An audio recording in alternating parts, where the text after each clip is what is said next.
you will need for this simple DIY are some little book charms.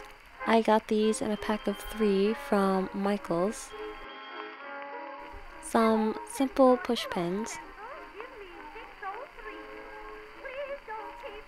Some pliers, one hopefully with a little wire cutter in it. And since these are charms, there's a little wire loop that you'll have to cut off in order for it to be a proper pin.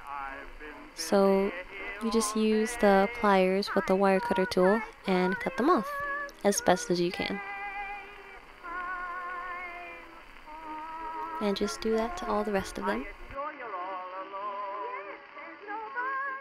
And then I just use Loctite super glue and flip it over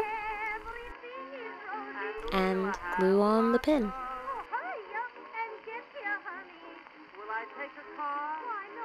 And that's it. It's a pretty straightforward, simple DIY. I hope you liked it.